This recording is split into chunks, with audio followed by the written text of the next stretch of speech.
नमस्कार मित्रांनो, welcome back to the channel. आज आपण रॉबर्ट श्वॉर्ट्झ यांच्या प्रसिद्ध पुस्तक युअर सोल्स प्लॅनमधील चॅप्टर 8 कन्क्ल्यूजन आणि एपिलॉग यांचा सारांश समजून घेणार आहोत.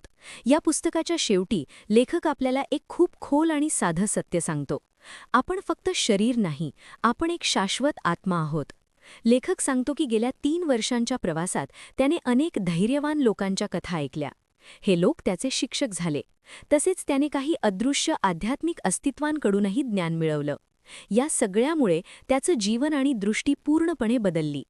जर एखादी व्यक्ती असं मानत असेल की हेच एकमेव आयुष्य आहे आणि आपण फक्त शरीर आहोत, तर अपंगत्व, आजार किंवा दुःख माणसाला निराशेत टाकू शकतं. पण जर आपण स्वतःला अमर आत्मा मानलं आणि हेही समजलं की आपल्या आयुष्यातील काही अडचणी आपण जन्माआधीच ठरवलेल्या आहेत, तर दुःखाला अर्थ मिळतो, वेदना हलक्या होतात आणि आयुष्याला उद्देश मिळतो.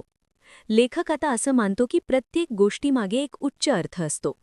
जीवन जरी दुःख, वेदना आणि तुटलेल्या स्वप्नांनी भरलेलं वाटत असलं, तरी त्यामागे एक गोडवा आहे, एक सौंदर्य आहे, जो कधीकधी वेदनांमागे लपलेला असतो. पूर्वी लेखक रस्त्यावरच्या बेघर लोकांकडे दयेने पाहायचा. आता तो आदराने पाहतो. तो स्वतःला विचारतो, या आत्म्याने काय शिकण्यासाठी हा अनुभव निवडला असेल?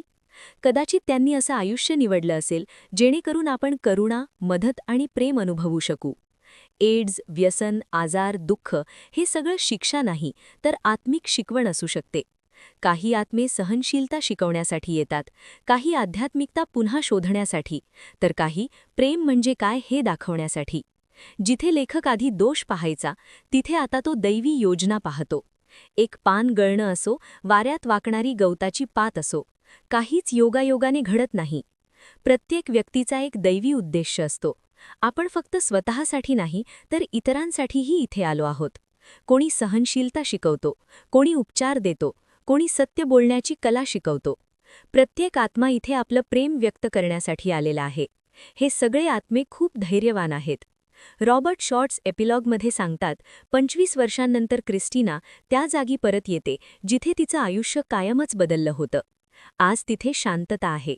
विद्यार्थी हसत आहेत, झाडांखाली बसले आहेत. डोंगरांवर सोनेरी सूर्यकिरण पडले आहेत आणि वारात आनंदाचं संगीत आहे. जीवन पुढे गेलं आहे आणि वेदनेच्या जागी आता शांती आणि अर्थ आहे. शेवटी एकच संदेश, आपलं आयुष्य जसं आहे तसं चुकलेलं नाही. कदाचित ते अगदी तसंच आहे जसं आपण आत्म्याच्या पातळीवर ठरवलं होतं.